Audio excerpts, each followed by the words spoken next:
Some people will argue, well, so do you want a Korean Jesus? Would you be happy? And I say, no, Mm, God made man in God's image, but mm, when man has made God in man's image, this is what happens. So mm, it cannot simply be superficial to simply mm. say we want a different ethnic color Jesus. Welcome to the Cross Cultural Psych Podcast with Professor Paul Youngbin Kim. This podcast features conversations on the intersection of psychology, culture, and faith with renowned scholars in psychology and related fields. And now, here is Dr. Paul Youngbin Kim. Today we have Dr. Alex John, who conducts research on equity and justice in higher education around the world. He is author of numerous books, including White Jesus, The Architecture of Racism in Religion and Education. Alex is an ordained ruling elder and was the former moderator of the 45th General Assembly of the Presbyterian Church in America. He and his family lived and worked in Cambodia from 2010 to 2013. His latest book, Global White Supremacy, Anti-Blackness, and University as Colonizer, was released in May 2023. Alex holds a Ph.D. in education policy from the Rossier School of Education at the University of Southern California. He is currently a professor of higher education at Azusa Pacific University. Alex and his wife, Jeany, have 3 young adult children. They all currently attend Citizens Church in Los Angeles, California. Alex, it's so great to have you on the podcast. Thank you so much, Paul. It's an honor to be here with you. Looking forward to Well, our conversation. me too. And let's jump into it right away. So I read your book on White Jesus, a lot of captivating stuff in there. And I was curious if you could briefly capture what you and your co-authors mean by white Jesus. And it goes beyond simply depicting Jesus as a white person in church-related materials. I mean, Absolutely. that's part of it, but that's not the only thing that you're talking about. Yeah. Thanks again. Thanks for reading the book. I appreciate that and engaging with me on this. So, yeah, white Jesus is really just not just the image, Mm, but the imprint. A mental imprint, I think, is a way of looking at it. It's white Jesus can be a synecdoche for whiteness mm, and how we understand Christianity in North America, and really by extension, by some misguided cultural appropriated work of missionaries to take a white Eurocentric God image mm, of a being who was never intended to be portrayed in human likeness. I mean, this is a violation of the second commandment, really. mm, And some people will argue, well, so do you want a Korean Jesus? Would you be happy? And I say, no, mm, God made man in God's image, but mm, when man has made God in man's image, this is what happens. So mm, it cannot simply be superficial to simply mm, say we want a different ethnic color Jesus. mm. That's not the argument. So just from a physical perspective, right? We're not talking about a different ethnicity of a Jesus. Right. It's really talking about an ideology. Mm, And whiteness really is an ideology. I think in the book we talked about this equation that white equals American equals Christian equals Republican equals, lots of other things. And so when we do that, we syncretize Christianity into Americanism, we syncretize it into whiteness. And so it's really what we were going after is to challenge and deconstruct the whiteness mhm. from our faith. Right. Yeah. So I have more to say, but I'm sure you have Yeah. more questions. That's really well put. I do, as a psychologist, study images of Jesus, and we've done an implicit association study where we literally showed pictures of white Jesus and non-white Jesus. And this was a study with Asian American participants. And like on paper, these participants will say, yeah, of course, Jesus was a non-white person.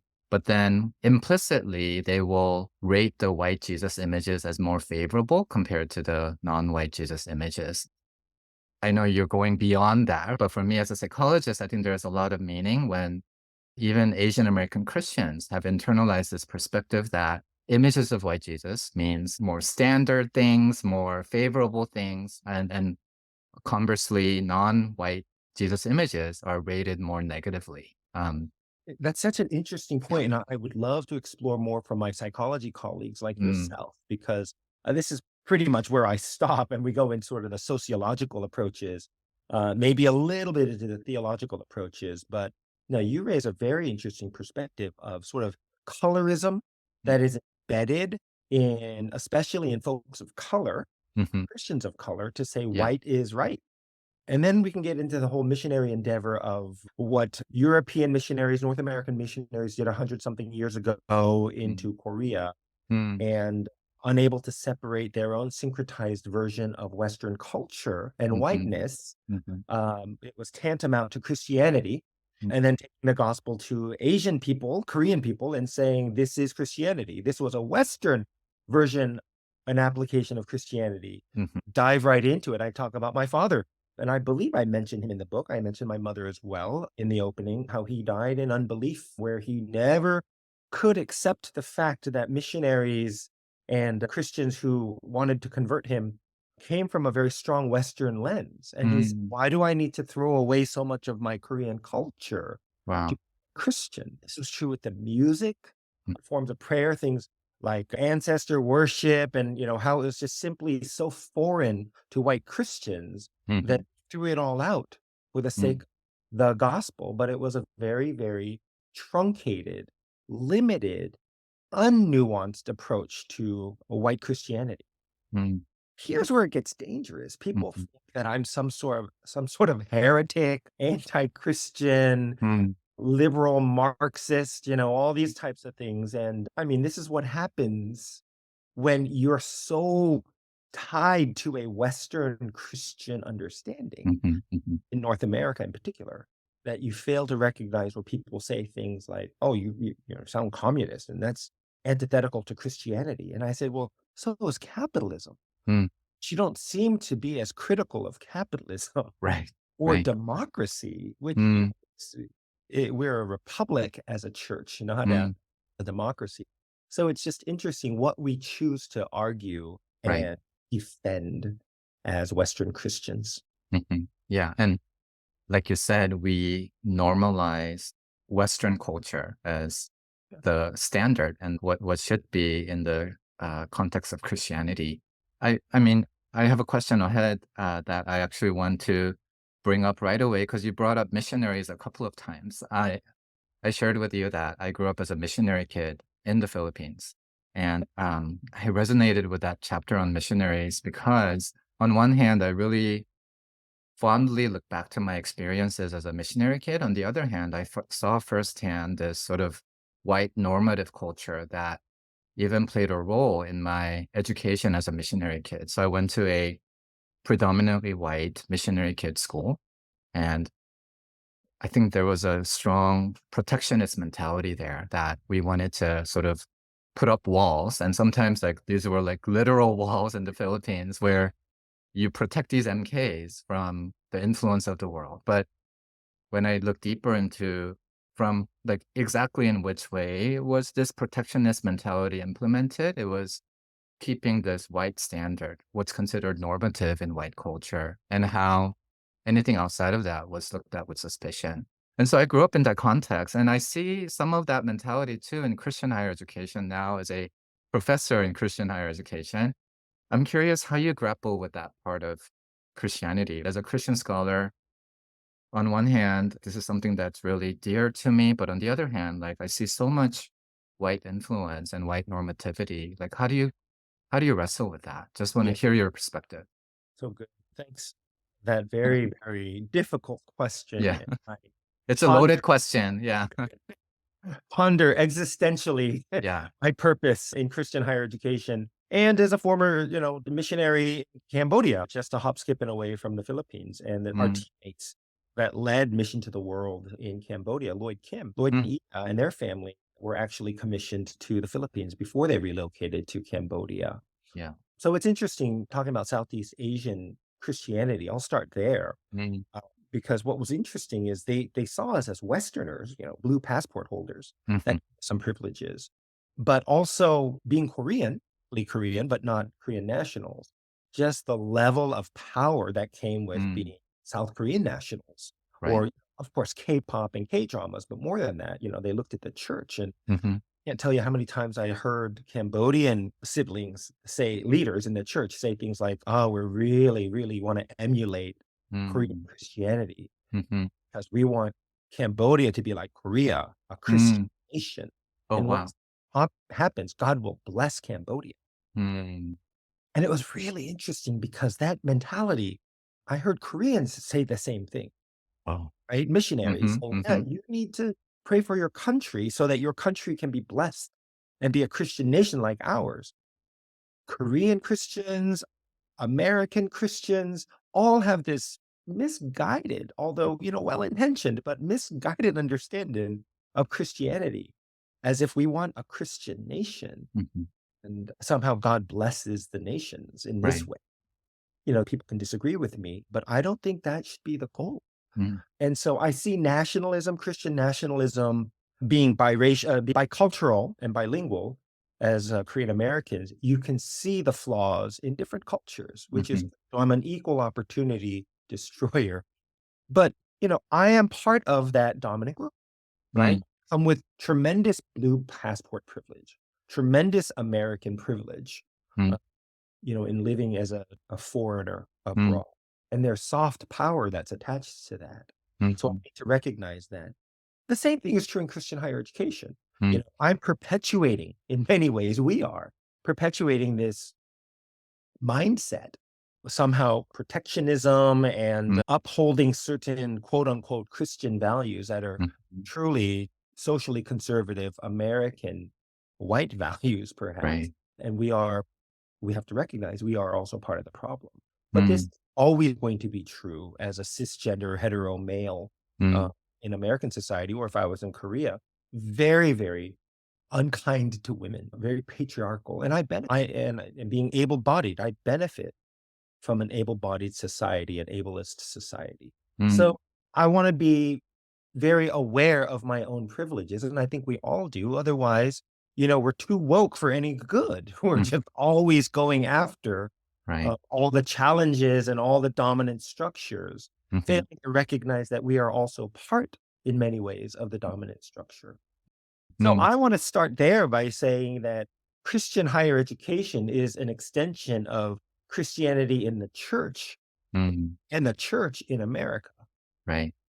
in terms of a triumphalistic, a dominant empire building mentality. Mm. That's Mm. Christian higher ed, especially deeply rooted in capitalism. It's a Mhm. capitalistic endeavor, Mhm. trying to get butts in seats. We can say Mm. whatever we want about how much we value the educational experience that students get and all that type of stuff. But at the end of the day, it's butts and seats. It's revenue generation.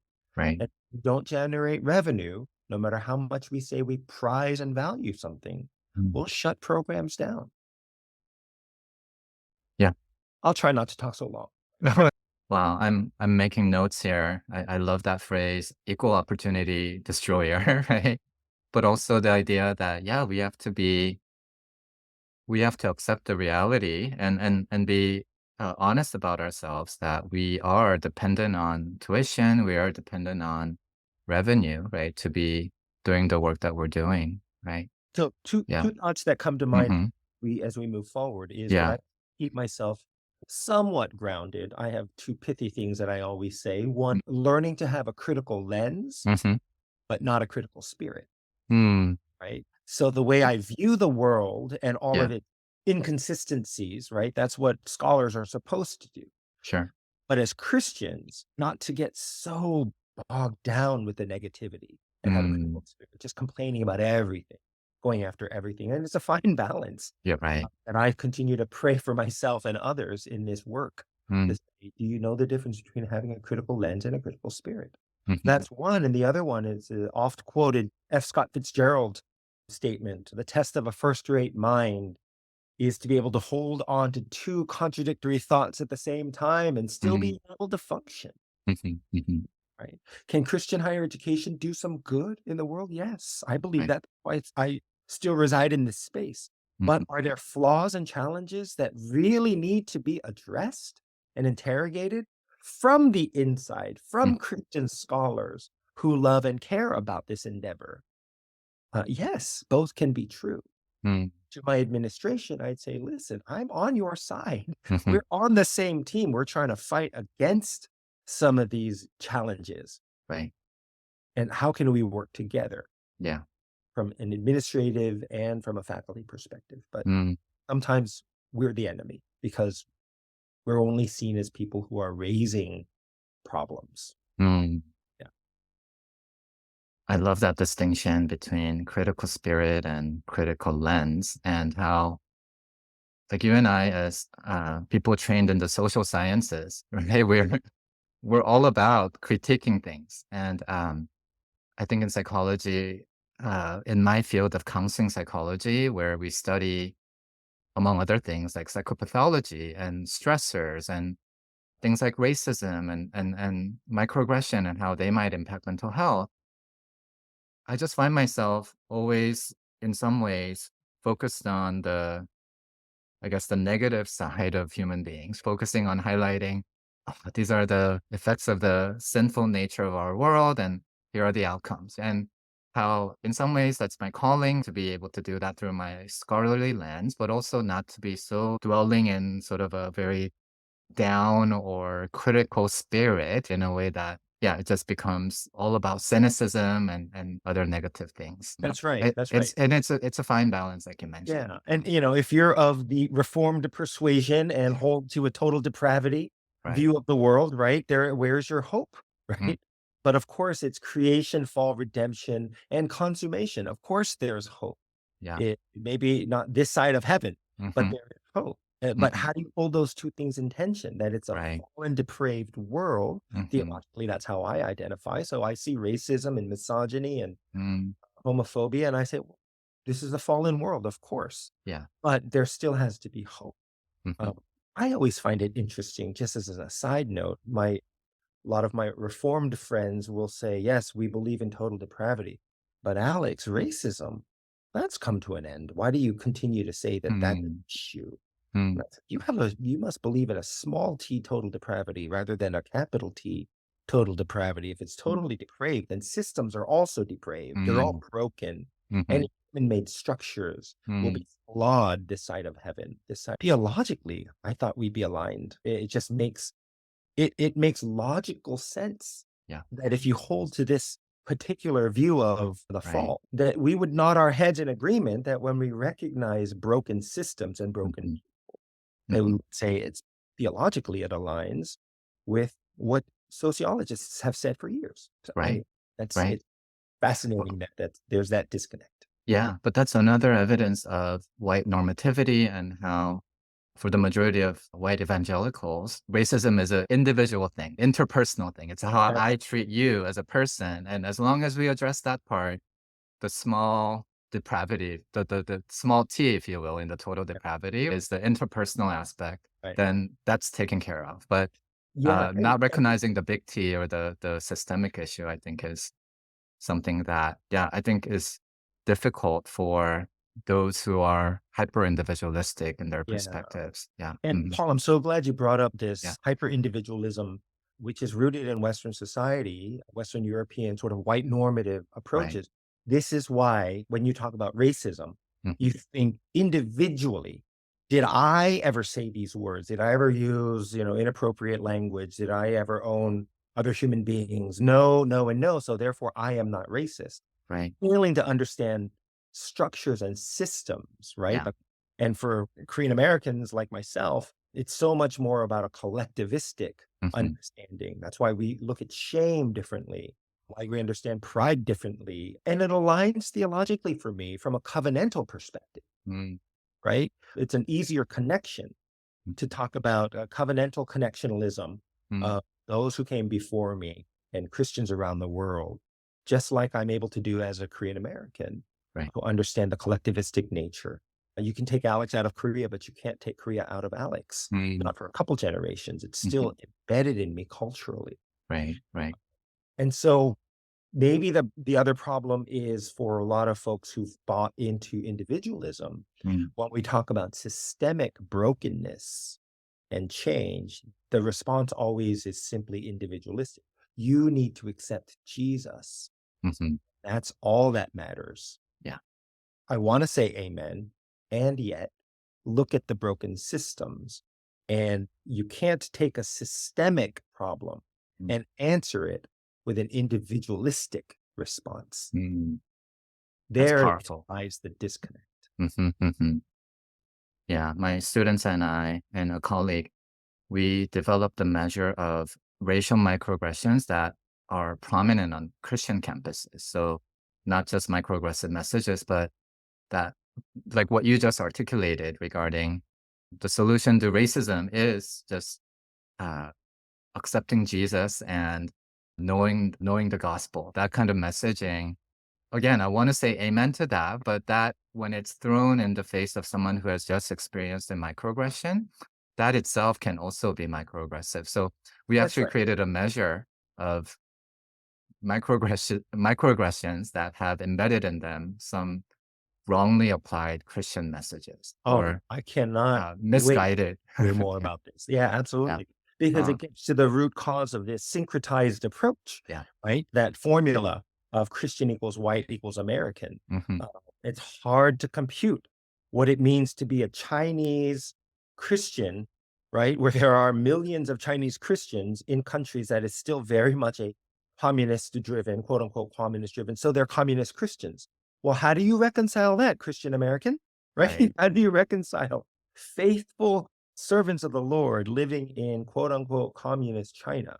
Mm, Probably also love their country as much as white American Christians love their country. right. So yeah, that's a good one. One more thought I had with the white normative individualistic culture Mm, is what we talk about suffering. mhm, I was at the Gospel Coalition mm, conference. I mean, I don't regret going, but anyway, I don't go anymore. mm, A very prominent white older speaker was talking about, challenges, mm, how we need to rise to occasion. And he gave the example of fourth quarter in football. Oh, how challenging it can be, how tired you must be, but to continue to press mm. on, tied that to Christian. I can't even say it without laughing. But most recently, I heard Esau McCauley, who's Yeah. I believe he's at Wheaton. He Wheaton. Yeah. talk about how Black churches and Black Christians reconciled a white supremacist gospel Mm, and the slave Bible, right? That was created mhm, to save Black souls, but didn't give them the whole gospel and the whole Bible right. because they didn't want the sections on freedom Mm, and liberation. But anyway, his point was when Black folks think about and the first folks who became Christians, right? It was under tremendous oppression mm. that they came to faith. To Yeah. the very people who were sharing the gospel with them Right. were their oppressors. Mhm, mhm. So you do the two comparisons Wow. of sort of a white normative Christian approach might be and what a Black normative Christian approach might be. One is Mhm, rooted in suffering and a mm, collective pain. And so for where do Asian Americans Christians fall in this? And it's interesting because we also, in our own coloristic ways, lean white, right? mm, We mhm. prefer to be assimilationist and Right. lead with the white Christian lens and the normative values that which we've embraced more so than Black and brown Christian Mhm. normative values. And we have to check ourselves too. Yeah. Ah, I want to talk about that. I know, again, we're jumping all over the place, but this is great because we're hitting all the things that I wanted to talk about, which is we share in this identity of being Korean. And also, we are aware of sort of this unique place that Asian Americans occupy in the US, where sometimes we feel like, oh, like, where's our place at the table when it comes to these conversations about race and racism? As in, like, we feel marginalized from that conversation. But on the other hand, sometimes, like, as you mentioned, maybe because of this internalized model minority stereotype, we like to pretend that we're white and we like to say, or we like to maybe not really think about these racialized experiences, for example, of our Black and brown siblings. So I'm just curious if we could talk a little bit about this. I know I threw a lot in there, model minority Yep. stereotype, solidarity with other communities of color, but our own sort of struggles to assimilate, but also recognize that we have our own racialized experiences. So yeah, Yeah. so any thoughts Good. on any of that? So good. I've written 4 books and tons of articles on whiteness and white Mm, supremacy normativity. And I finally, in the last few years, made the shift to focus on Asian American mm, solidarity, Asian American Christianity, mm, Asian American activism. It's not something I necessarily pursued. And it's probably very telling mm, for Asian Americans who are stereotypically silent on some of these issues. When you look back on Asian American activism, mm, Asian Americans have been very active. It's mhm, just part of the problem in even the way that history is retold by the media and even by scholars. It's the black-white binary. Mm-hmm. Asian American activism falls by the wayside. Certainly we are, as Asian Americans, beneficiaries of a civil rights movement by our Black brothers and sisters in the 60s and before, and certainly after, and the work of our brown-skinned brothers and sisters fighting for human rights and dignity. I think when we talk about white normative practices, whiteness is rooted in Asian American culture. Even just the skin type, right? If we talked superficially, white Asians don't want to get dark. Right. It's rooted in colorism, right? We familiar with this. You don't get dark because it looks like you were a labor worker and you worked outside. Right.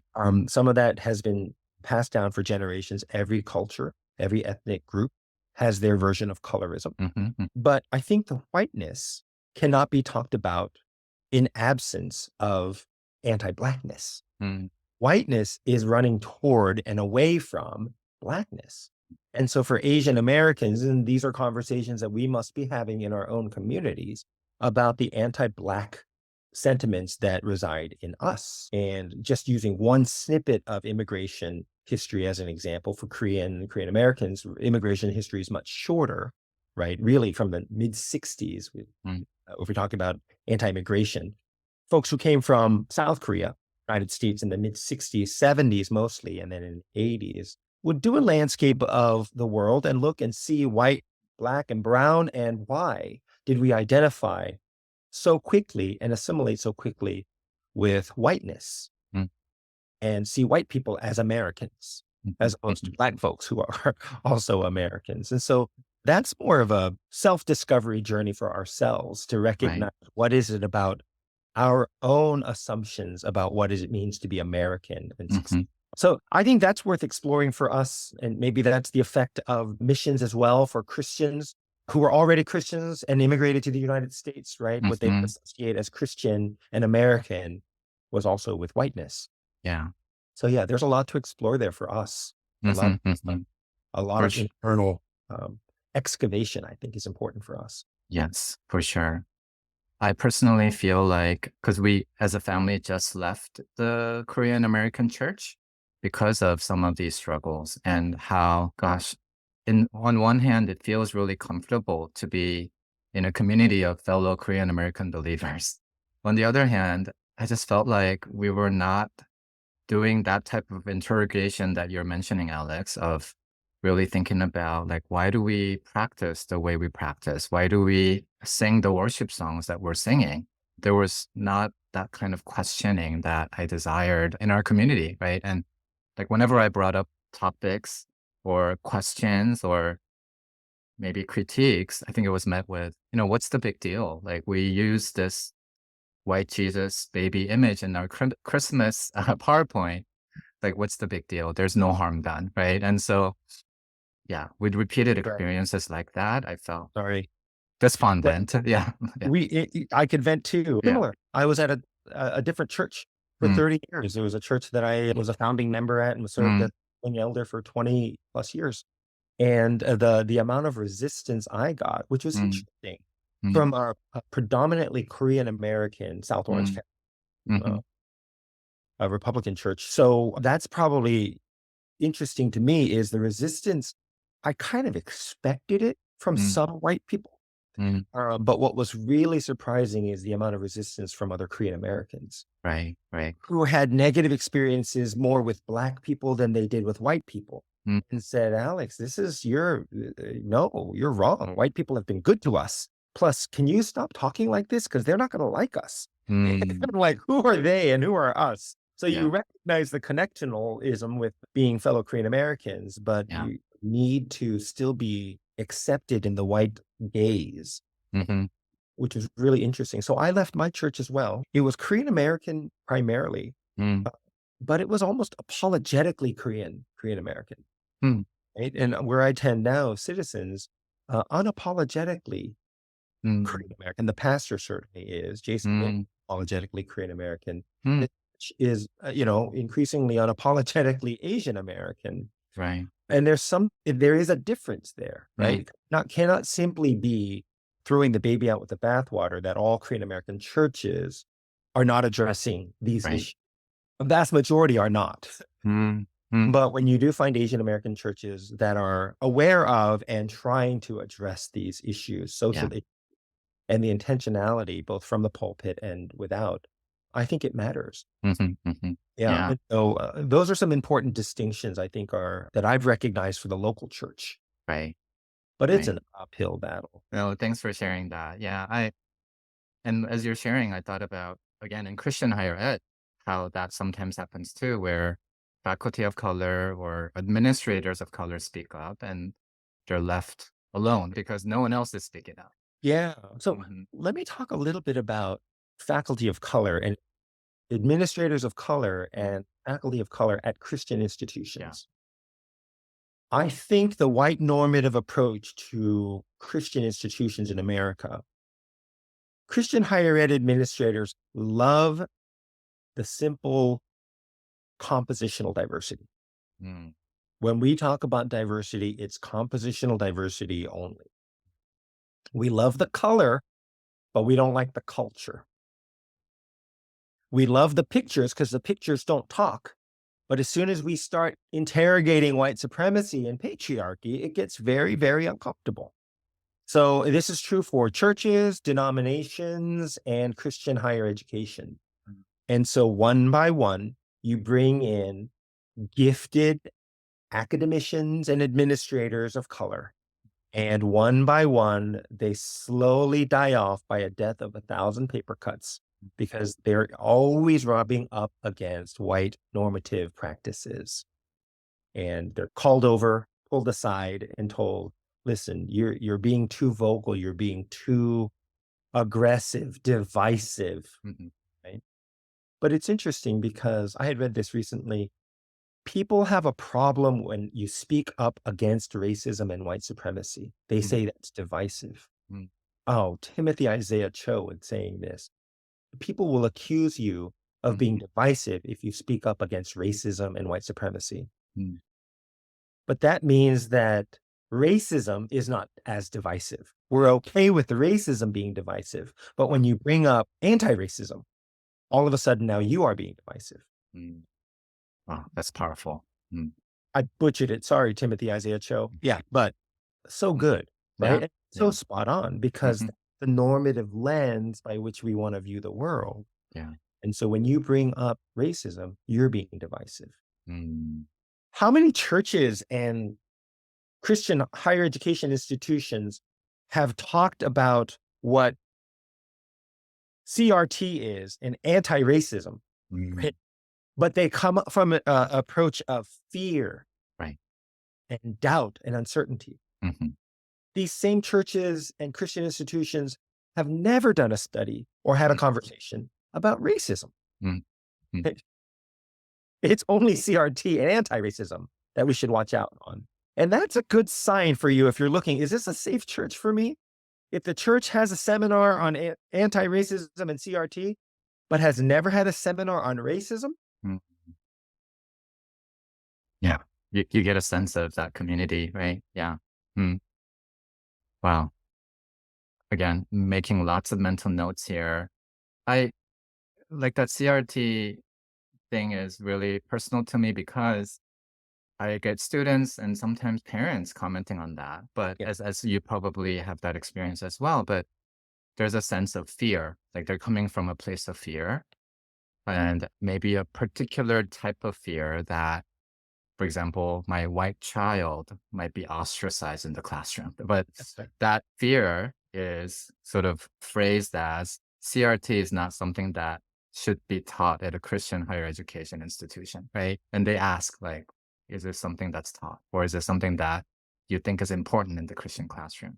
Maybe not really knowing the accurate definition or the application of CRT, right? That's right. Yeah. Yeah. And that's a very, very, you got to recognize the success of the campaign, Mm, to scare people mhm, into thinking that this is some sort of anti-Christian approach. Is CRT anti-Christian? Sure. mm, Right. Is cancer research anti-Christian? Sure. I mean, Hmm. how are the two, when people say, Alex, you're talking about critical race theory, and that's anti-Christian, and so you shouldn't do that as a Christian. And I say, you don't say the same thing to your oncologist who was trained in Big Bang theory, even as a Christian, right? Right. Well, doctor, are you a Christian? Do you believe in, that creation as opposed to Big Bang theory and evolution? Because all of your education seems to be on this. I actually give more respect to people who say, yeah, we're not going to use any medicine at all. We're just going to pray. I mean, it's foolish, Mm. but Mm-hmm. God can use ordinary means to accomplish extraordinary things. Mm-hmm. And I would hope the same is true. If it's true in science, it should be true in social science. Right. Right. Yeah. But racism, this is the part that I don't think a lot of white Christian parents understand.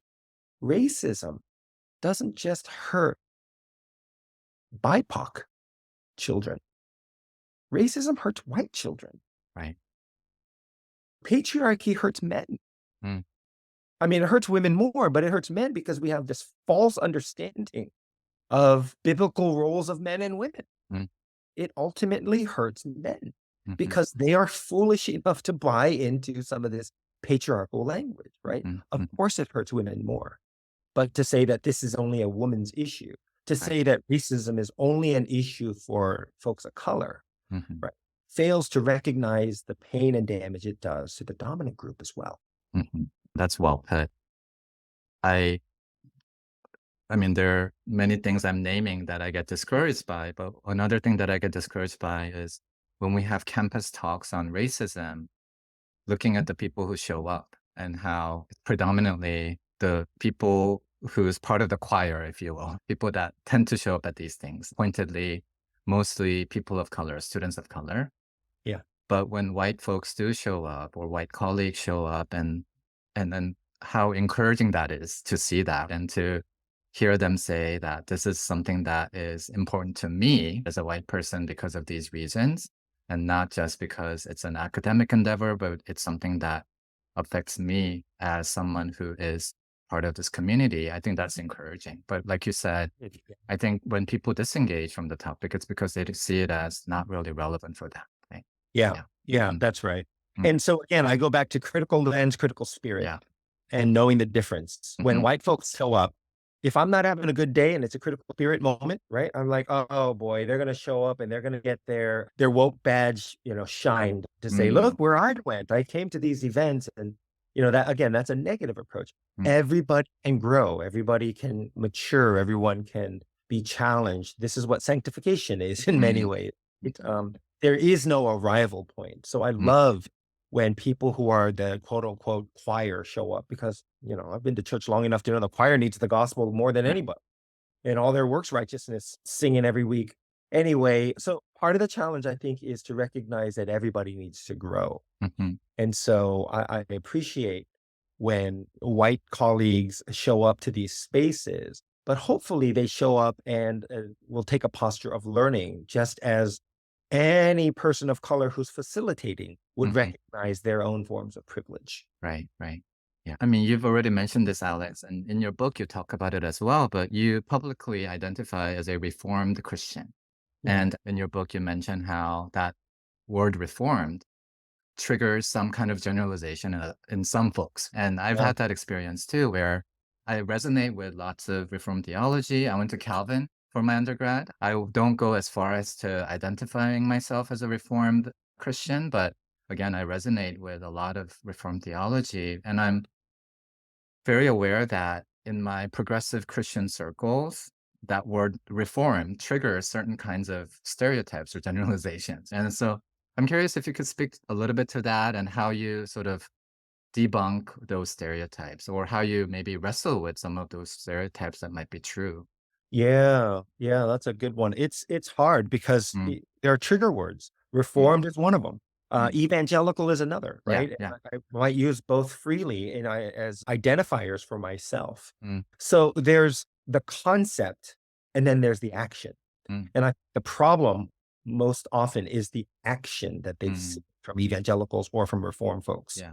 right? The silence on issues where they should be vocal, and the unnecessary vocal activism on areas where they should really be quiet.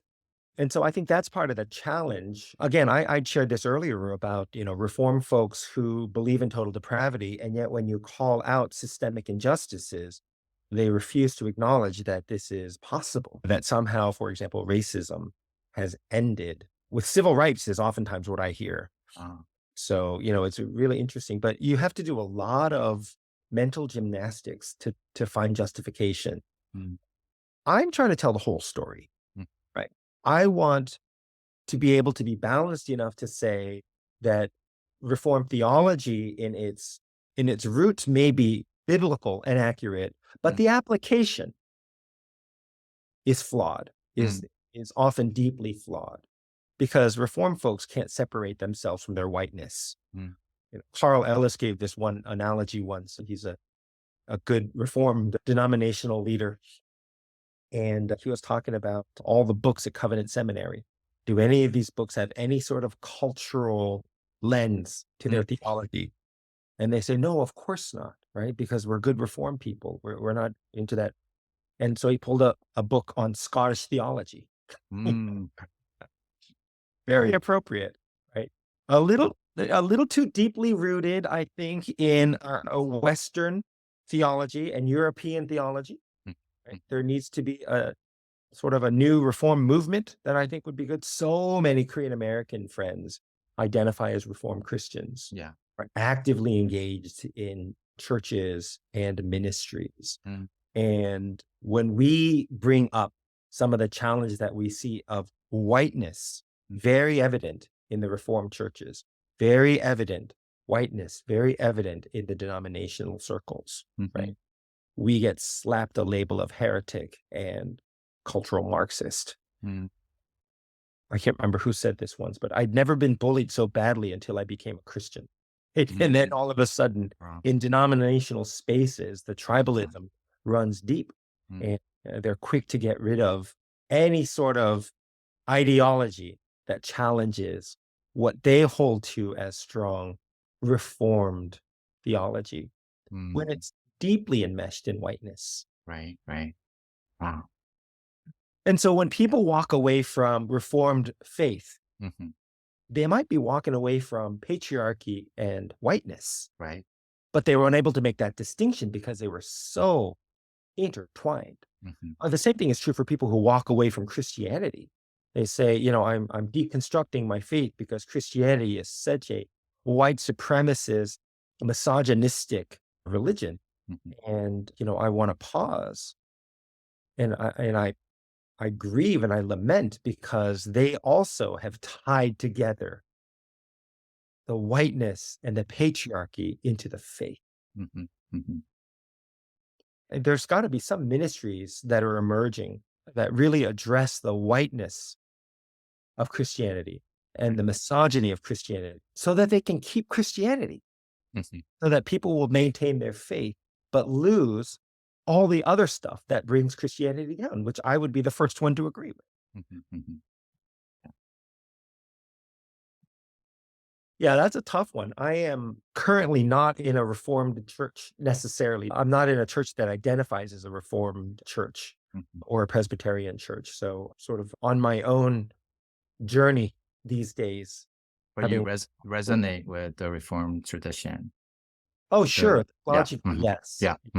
Got it. Yeah. Theologically, I would agree, Christ-centered preaching and all of that. But the manifestations of what I've seen is Reformed and Presbyterian in America, it's pretty hard to stomach.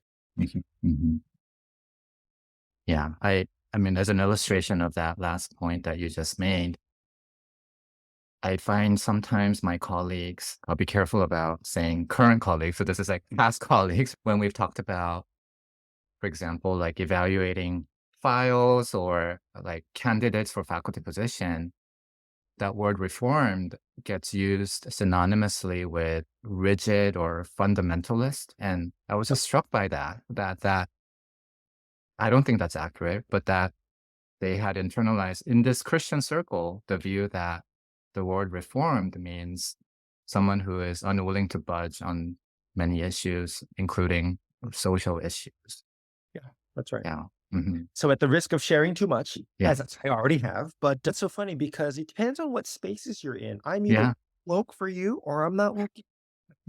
So a couple years ago, Princeton Seminary invited me to give a talk because I'd done Oh, on whiteness and, yeah. anti-Asian hate, but they wanted me to come out and speak. Mm. And they did their research afterwards and said, oh, he's tied to the Presbyterian Church in America. Mm. We can't have this guy come out and talk Oh my gosh. about anti-Asian issues in society because of my affiliation with the PCA and, position on women. Mm. So, again, in one space, you're too woke, and in another space, you're not nearly woke enough. Right. This is the spaces we must navigate Mhm. as Christian scholars and our Yeah. position. And everyone's tribe, everyone buys into what they think is right. Right. And we can be intolerable regardless of what our positions are. Yeah. Right. What's that expression? People can disagree, but let's not become disagreeable. Yeah. That's well put. And I think it's a good reminder when I think about the listeners of this podcast who I think some of them are starting out their careers in Christian higher ed, right?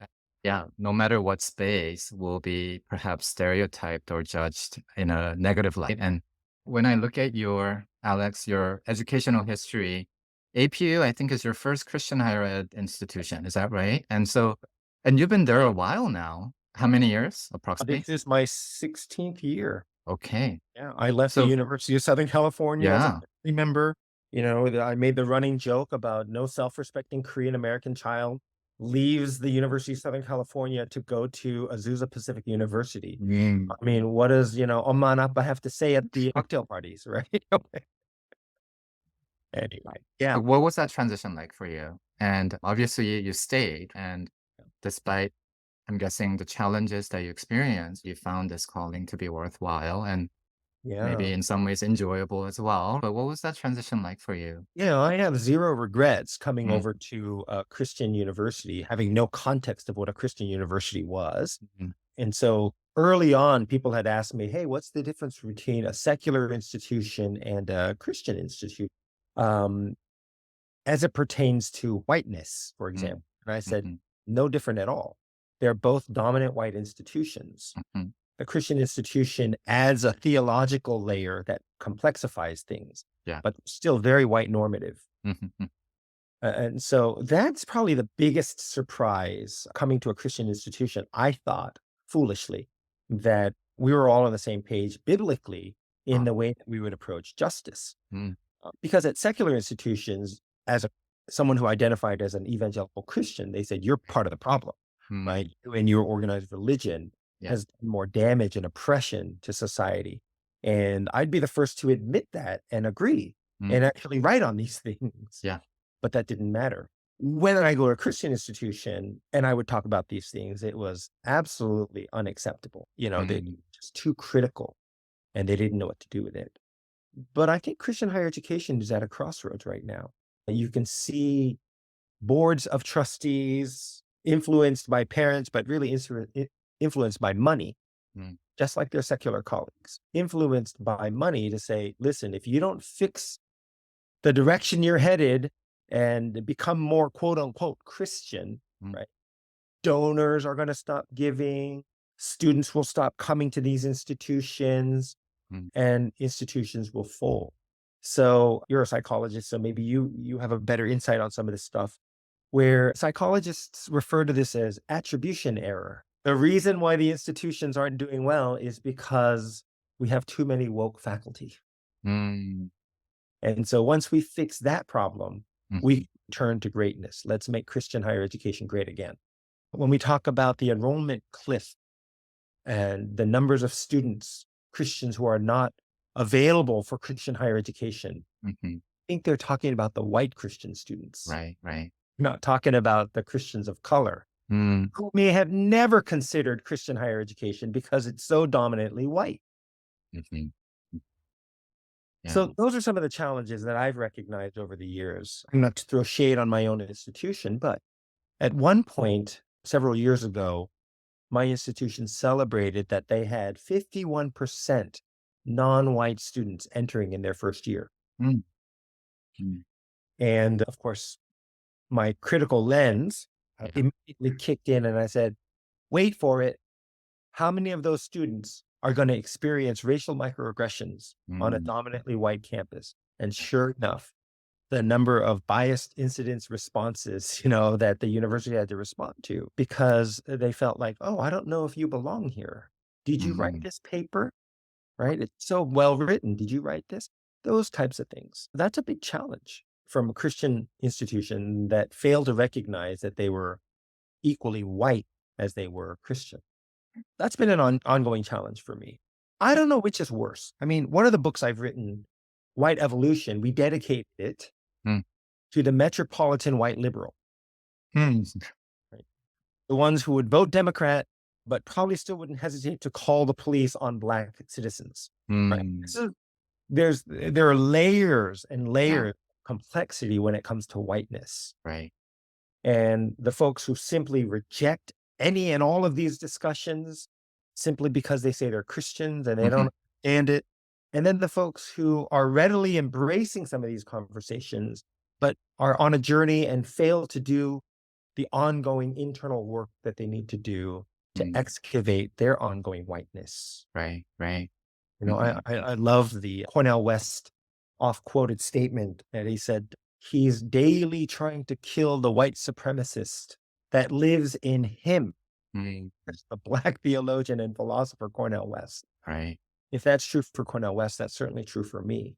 Mm. That white supremacy and white normative thinking is embedded in my life.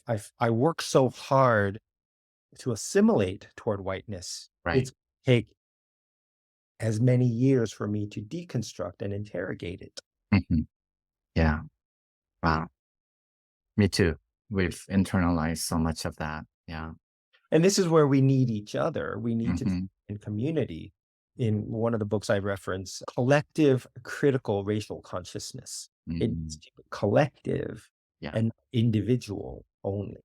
That Mhm. we need to stay in community to be able to continue, as scripture would say, iron sharpens iron. Mm. How do we help each other to stay engaged in this work? Right. Because on some days it's incredibly discouraging and you Mhm. want to give up and give in. Yeah. And on other days, you just feel very alone.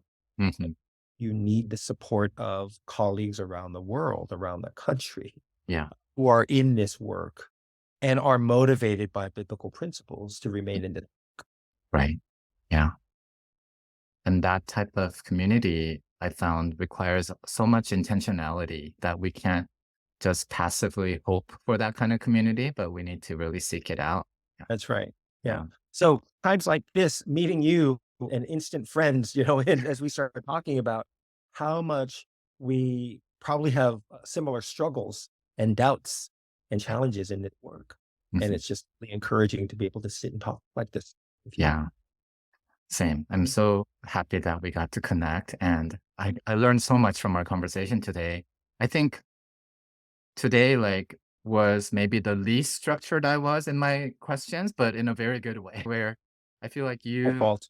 just took the conversation in a way that I got so much out of it. There's a question that I ask all my guests, Alex, which is, well, if I can do two questions that I can ask all my guests. The first question that I ask all my guests is, what is one project that you're working on currently that most excites you? Something that is maybe really scintillating for my listeners to learn about.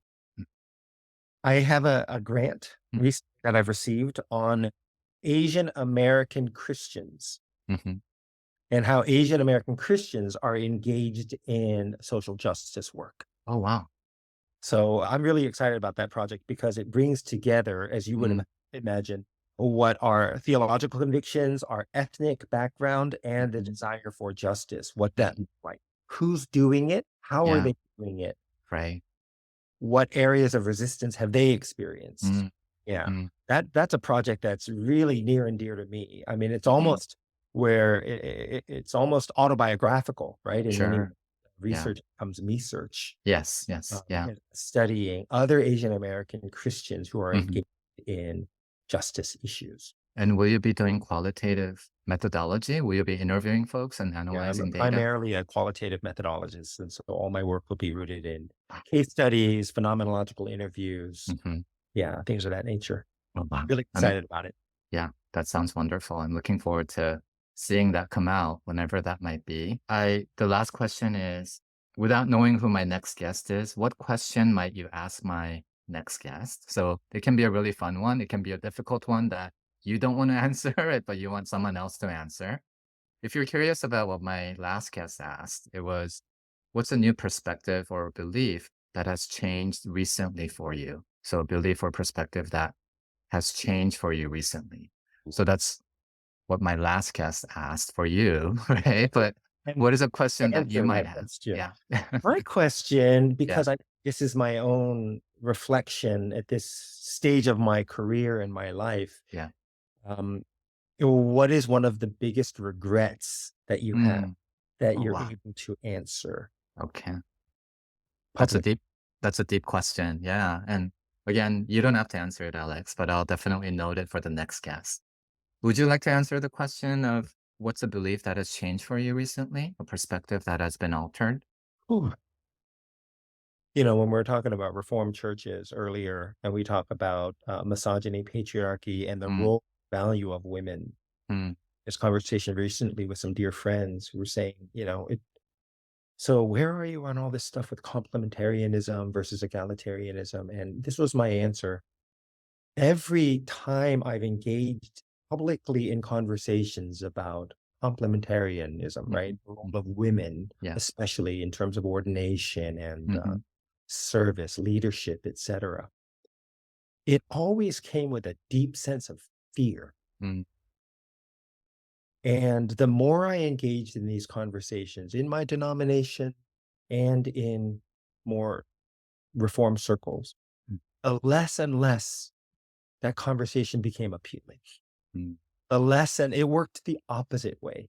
Right. It led me to a deeper sense of reflection to say, I don't know if Mm, application and the motivation to hold to certain complementarian views is correct.